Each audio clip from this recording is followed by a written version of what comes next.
ఒకప్పుడు మంగోలియా రాజు చెంగీస్ ఖాన్ గురించి మనం చదువుకునేవాళ్ళం. ఆయనకి ఎంతోమంది పిల్లలు ఉండడం వల్ల ఆయన జన్యువులు ఇప్పటికీ మన ఆసియా ఖండంలోని ప్రజల్లో కనిపిస్తున్నాయి. ఇలాంటి విషయం ఈ మధ్య కూడా మనం వింటున్నాం. కానీ యుద్ధాల వల్ల కాదు, అజ్ఞాత వీర్యదాతల వల్ల. ఈ విషయం గురించి వాళ్ళు చర్చిద్దాం. ఇటీవల BBC కర్నూల్లో ఒక ఆశ్చర్యకరమైన విషయం బయటకు వచ్చింది. ఒకే వ్యక్తి 200 మంది పైగా పిల్లలకు వీర్యదాతగా ఉన్నాడు.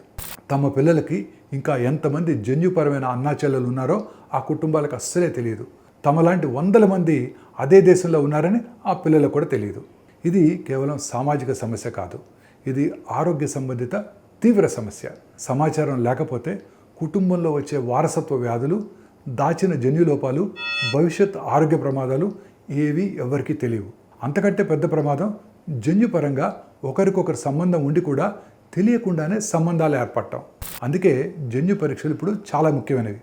ఆసక్తి కోసం కాదు, ఆరోగ్య చరిత్ర తెలుసుకోవటానికి, వ్యాధులను ముందే అడ్డుకోవటానికి, భవిష్యత్ తరాలను కాపాడుకోవటానికి ఇవి చాలా అవసరం.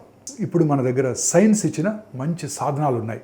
జన్యు పరీక్షలు వాటిని సురక్షితంగా, స్పష్టంగా, బాధ్యతగా ఉపయోగించడానికి సహాయపడతాయి.